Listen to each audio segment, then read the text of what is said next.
Ce programme vous est offert par UBA, Africa's Global Bank.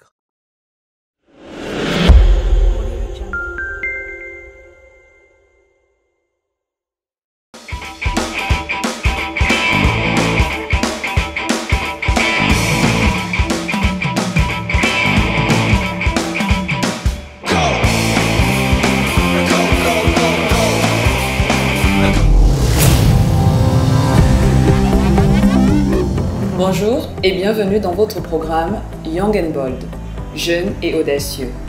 Formation, emploi, carrière, entrepreneurship, développement durable, innovation.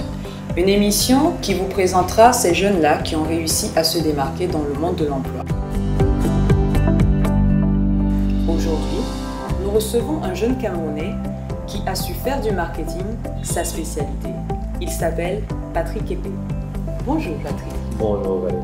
Comment allez-vous? Très bien, merci. Si nous parlions d'abord de votre parcours académique. Alors, après le collège Liberman au Cameroun, vous êtes allé poursuivre vos études à l'étranger, précisément à l'IAE de Lille, où vous avez obtenu une maîtrise en marketing, communication et culture. Par la suite, vous avez décidé de retourner au Cameroun en 2002 et vous avez ainsi débuté une carrière en agence de pub. Plus tard, vous intégrez le groupe Coca-Cola Company et aujourd'hui, vous êtes le sous-directeur en charge de la marque pour le groupe MTN, implanté dans plus de 24 pays à travers le monde. Dites-nous Patrick, avez-vous toujours été certain de vos choix de formation? Alors, pas vraiment. Pas vraiment.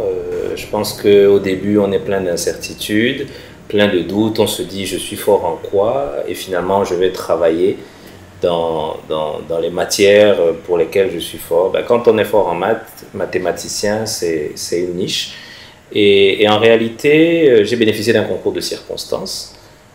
J'étais littéraire et j'ai une tante qui m'a donc inscrit en France dans une filière littéraire, option histoire de l'art. Histoire de l'art, je ne savais pas du tout ce que c'était.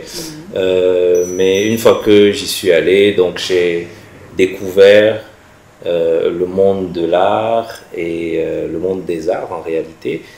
Et donc j'ai élargi le champ de mes perspectives en matière de formation. Donc par la suite, j'ai eu la conviction que je voulais faire de la communication, mais pas forcément de la communication comme je voyais des gens être journalistes ou faire de la communication pour les Nations Unies. J'avais un oncle qui travaillait aux Nations Unies, donc qui m'a servi un peu d'inspiration au départ, mais je n'avais pas envie de faire ça. Et donc je me suis rendu compte progressivement qu'il y avait d'autres voies, notamment la publicité, etc.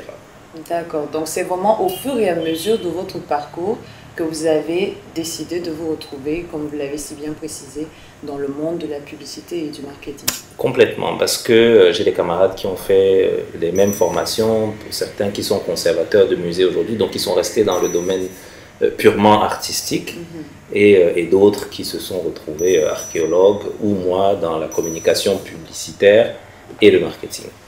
Alors, Patrick, vous êtes également architecte de marque. Oui.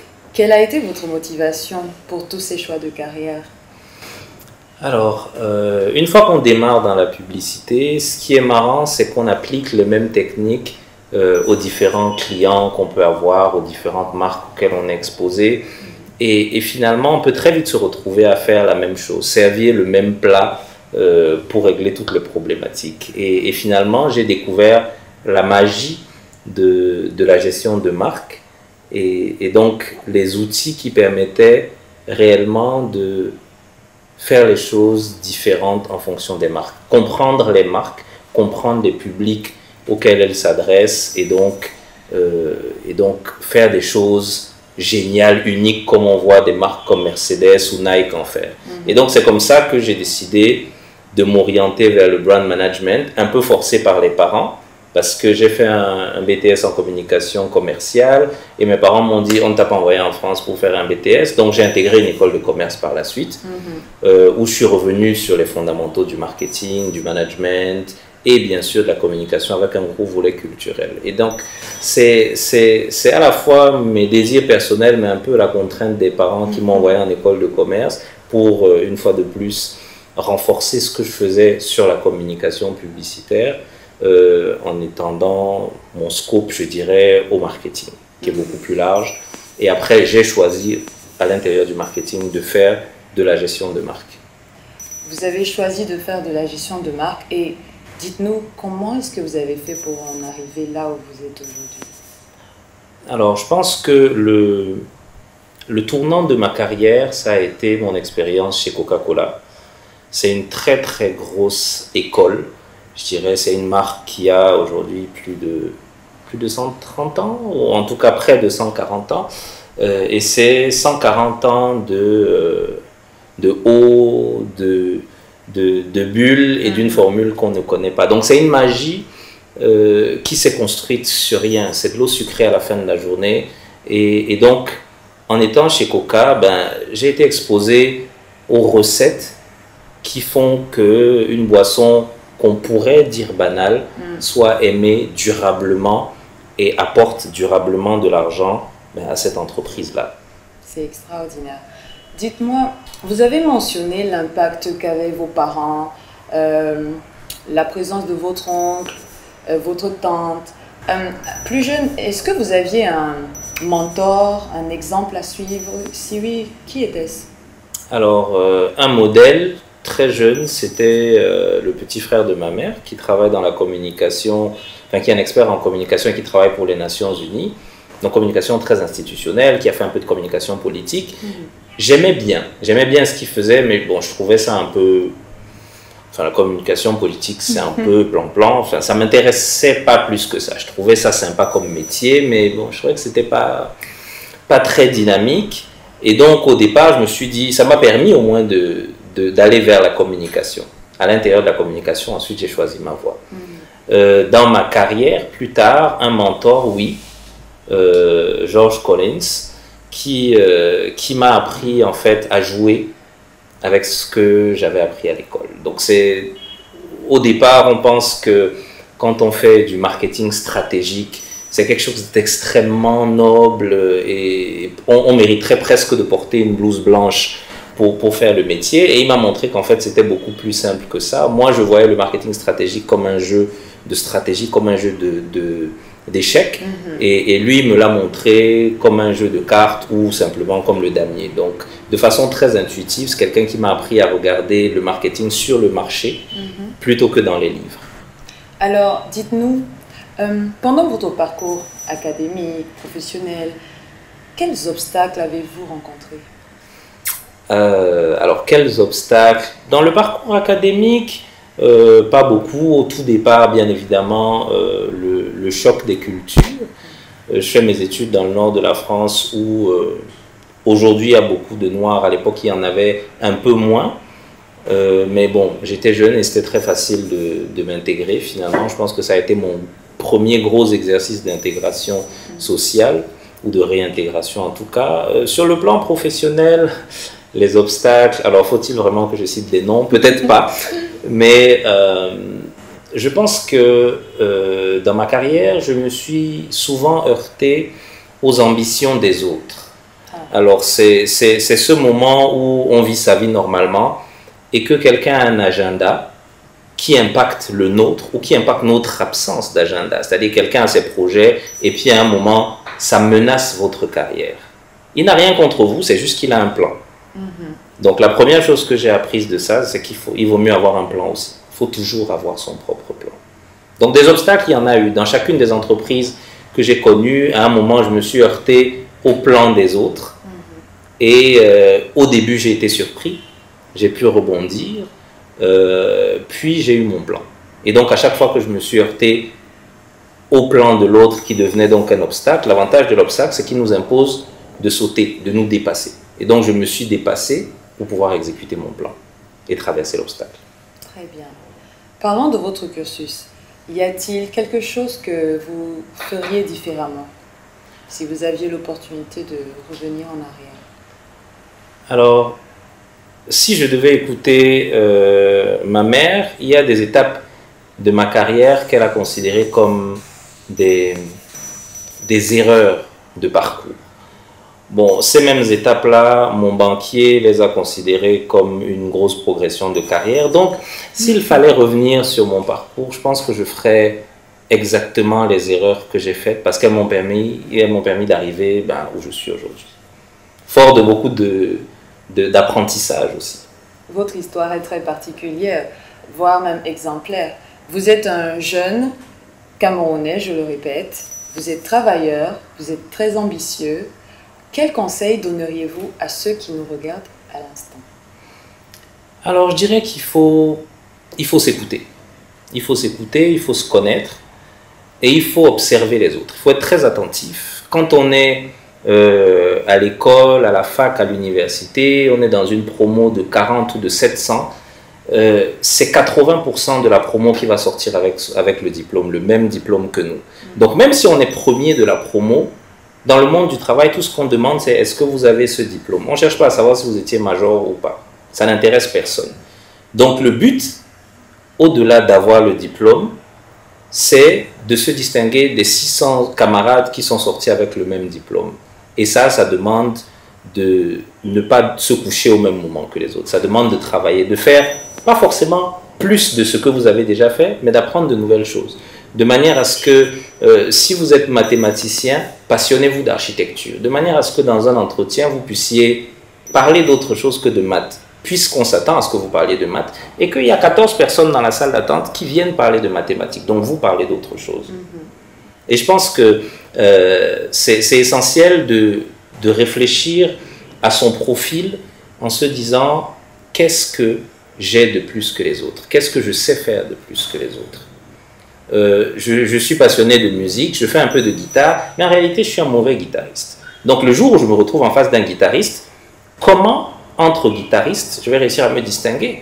Au moment où je vais sentir qui prend le pas, je vais lui dire, OK, fais la guitare, moi je me mets au piano. Pourquoi? Parce que je sais faire un peu de piano.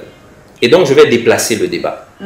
On ne pourra plus nous comparer, je serai mieux que lui parce que désormais, je parlerai de guitare et de piano. Et lui ne pourra parler que de guitare.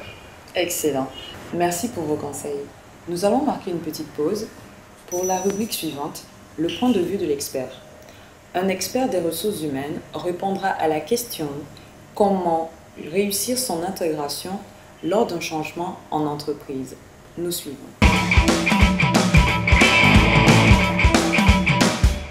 Je suis Lydie Chantal et je vous souhaite une bienvenue à la Minute RH.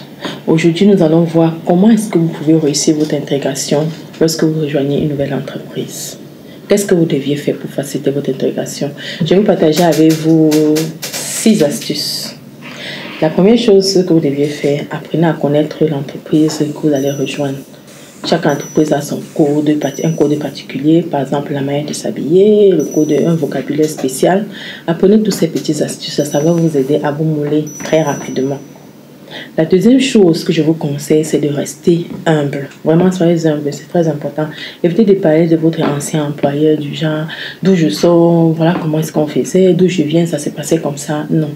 Évitez ça, ça bloque votre intégration avec vos nouveaux collègues. La troisième chose que vous deviez faire, c'est d'aller vers les autres. Ne restez pas dans votre petit coin, attendre que ce sont les gens qui doivent venir vers vous. Non, allez vers les gens. C'est important d'aller vers les gens pour rapidement vous intégrer. La quatrième chose que vous devez faire, c'est de vous impliquer dès le début. Ne passez pas trop de temps à attendre, à vous intégrer. Non, c'est pas ça. Essayez d'être opérationnel le plus vite possible. L'entreprise que vous avez recrutée parce qu'on voulait une certaine valeur ajoutée. Donc, commencez à travailler, commencez à montrer que vous êtes opérationnel. Ça, c'est très important. La cinquième chose que je vous conseille, c'est d'être professionnel. On va vous mettre vous êtes dans un bureau, vous êtes avec des collaborateurs, vous êtes avec des collègues. C'est pas parce qu'on veut que vous liez des liens d'amitié, non. On veut que vous apportez une valeur ajoutée à l'entreprise. Alors, efforcez-vous de rester cordial et professionnel. Enfin, la sixième chose que vous devez faire, c'est de penser à faire un point. Après 3 semaines, après 1 mois, faites un point avec votre superviseur. Quand vous arrivez, on vous donne une fiche de poste. Après, vous vous rendez compte peut-être que la réalité sur le terrain est un peu différente de ce que vous avez sur votre fiche de poste. Parlez-en avec votre superviseur afin qu'il puisse vous recadrer et vous mettre sur la bonne direction qui est attendue. Ça va être très important. Demandez également son feedback. qu'est-ce qu'ils pensent de vous. Donc, en gros, voilà quelques petites astuces que je pense qui peuvent vous aider à faciliter votre intégration et vous aider à avoir une bonne carrière dans l'entreprise. Merci. Votre compte vient d'être crédité. Votre compte a été débité. Léo vous a envoyé un OTP par SMS. Saisissez-le pour valider la transaction. Entrez le mot de passe unique que vous venez de recevoir pour valider votre inscription. Votre compte a une vie. Ne la ratez pas. Souscrivez aux alertes SMS. UBA, la banque digitale leader.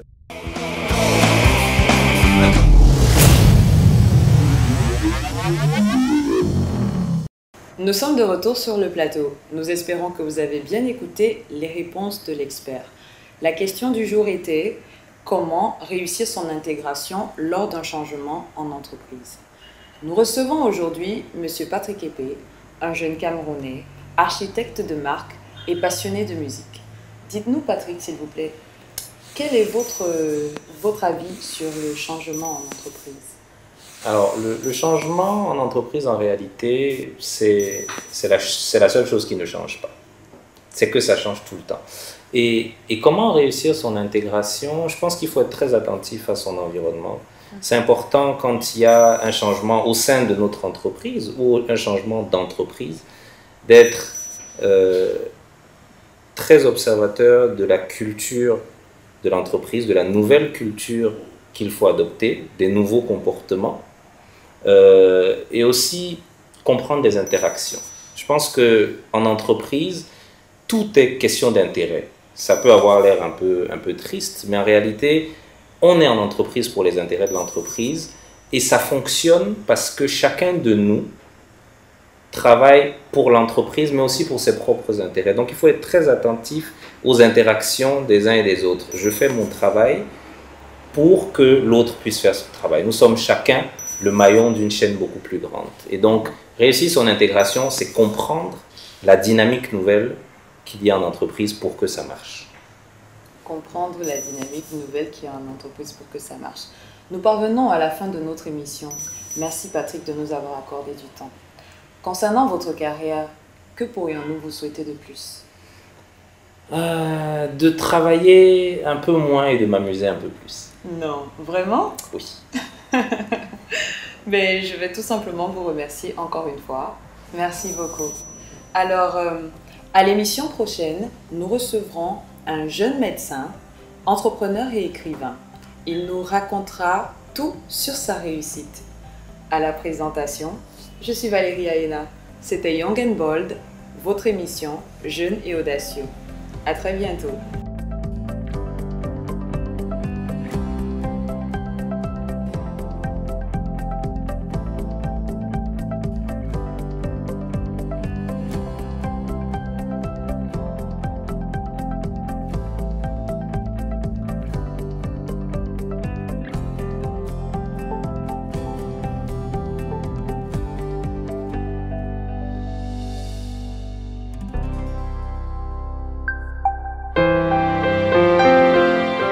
Ce programme vous était offert par UBA, Africa's Global Bank.